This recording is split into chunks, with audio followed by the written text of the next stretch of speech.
plan.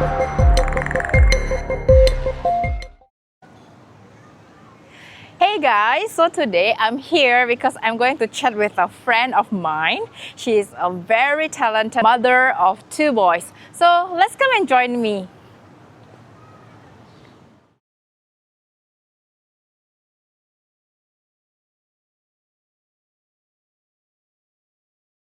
Hi everyone, so today we are going to have a chat with this talented mom here.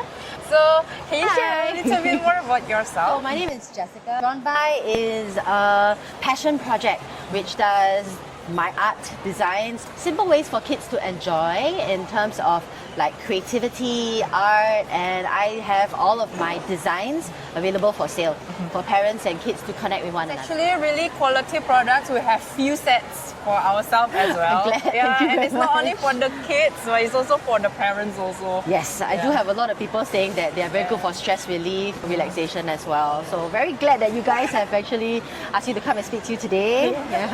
So talking about stress, is there any concern or like do you have, or what is your biggest fear about your child's education today? So my boys have, they've grown up. They're now in primary school. They're 8 and 10 already. The bigger one has started his exams, and the smaller one is going to be starting next year. So my kids are a little bit more sensitive in the sense where they can feel the pressure from parents that we want them to succeed in life. So it's been trying to balance nurturing them to have confidence when it comes to studying and everything, and also trying to help them with the expectations of what exactly it means to do well in life, in academics, in their studies and things like that. Yeah. So in talking about balancing, I don't think it's easy for the kids, right? It's hard because the expectation, especially in Singapore, is that we have a lot of requirements for them. They have to do well at their sports, they have to do well in school, they have to be good people with their friends, and of course we hope that they'll be obedient, listen to us and sit down all the time lah. But that's just not the way kids are. Kids are meant to explore the world and to discover things. It's a period for them to really learn about what it is like to live in this world before they have to actually start being adults and taking responsibility.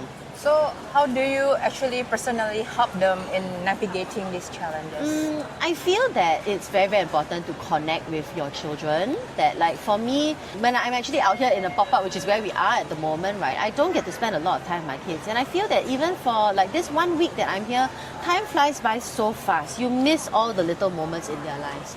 And for these kids, right, my kids, every little moment that we happen to miss, right, could be a changing point in their life.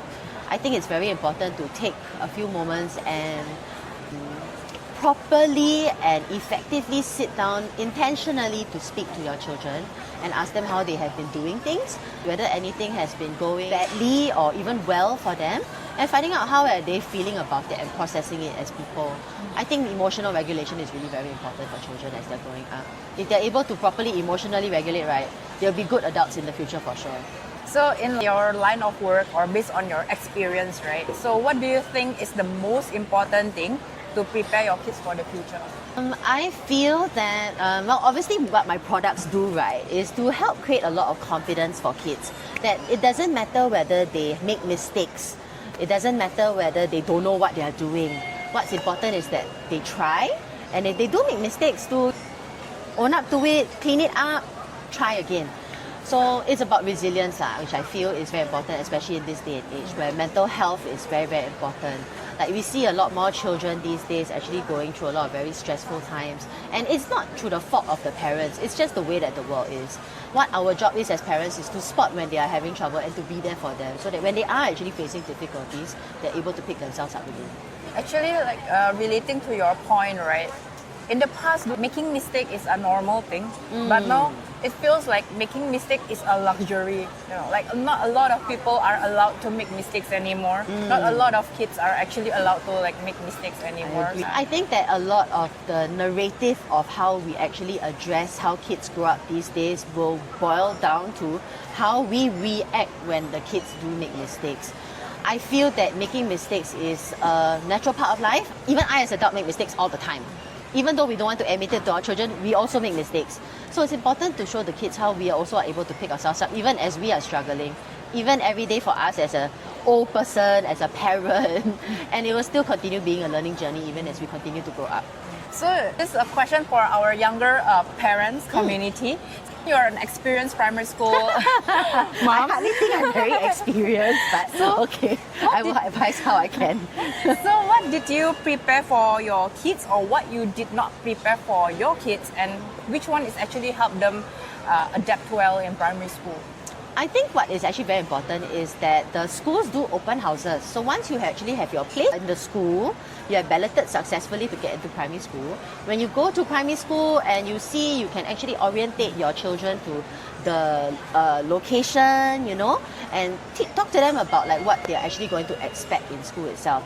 Obviously, we cannot be with them every day. My children are actually in student care as well, which means I don't see them until quite late in the evening when my husband picks them up after he finishes work.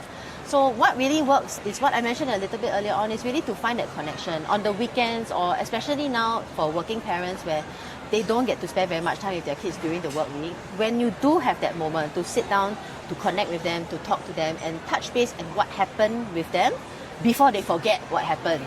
And then you can move on from there and see how to address the issues that they face.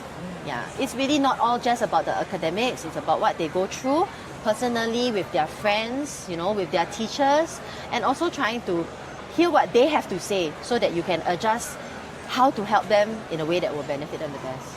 One last question. If you can rewind the clock, what would you have done differently? Wow, it would really be to, well, I thought about this question for actually a really long time though. I really don't know, because I personally feel that everything that happens in life has brought you up to where this moment is right now. And it's whether or not you are happy with this moment of where you are. But I do feel that it's very important to not take for granted the little moments.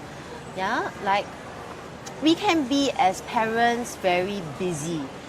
Our phone, we have work. That 1 minute where our kid wants us to sit down with them and spend that little bit of time, but we're like, no, you give me a minute, you know, let me finish this call, let me finish this SMS. Sometimes I think it's important to set aside that time to really just say, you know what, I'm not going to look at anything else, I'm going to focus on my child for that 1 minute. And that's the moments that your kids appreciate the most. And that's the moments that they will remember. Thank you for sharing. No problem. So if you wish to have a gadget-free activity, I think this is really a best option for you. Thank you very much. you. Thank you.